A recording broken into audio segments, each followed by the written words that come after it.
ప్రభునామమునకు మహిమ కలుగును గాక. దేవుని మహాకృపను బట్టి ఈ ఉదయకాల సమయంలో మీ అందరితో ఇలాగన దేవుని యొక్క వాక్యాన్ని పంచుకునే ధన్యతను ప్రభు నాకు ఇచ్చినందుకు దేవునికి కృతజ్ఞతాస్తుతులు చెల్లిస్తూ మీ అందరికి కూడా మరొకసారి ప్రభు పేరిట ప్రేమపూర్వకమైన వందనాలు తెలియజేస్తూ ఇది నా వాక్య ధ్యానము.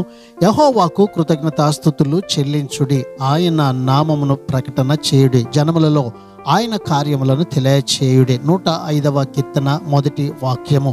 ఈ 105వ కీర్తన యెహోవా దేవుని మహాక్రియలను బట్టి ఆనందించేది. మొదట 7 వచనాల్లో దేవుని ప్రజలు 7 బాధ్యతలు, ఆధిక్యతల, విశేష అవకాశాల గురించి దావీదు రాశాడు. మొదటిగా కృతజ్ఞతలు అర్పించడం, రెండవదిగా ప్రార్థించడం, దేవుని చర్యలను తెలియజేయడం, దేవుని గురించి పాడటం, ఆయనను వెదకడం, ఆయన అద్భుత వాక్కులను క్రియలను జ్ఞాపకం చేసుకోవడం. ఈ సూచనలను పాటించడం వల్ల ఆరోగ్యకరమైన ఆధ్యాత్మిక జీవనం మనందరికీ లభిస్తూ ఉంది. ప్రార్థన.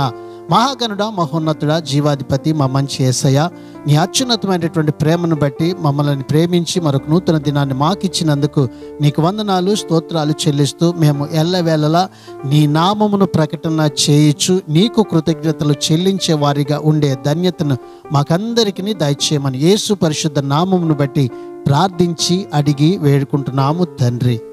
ఆమేన్.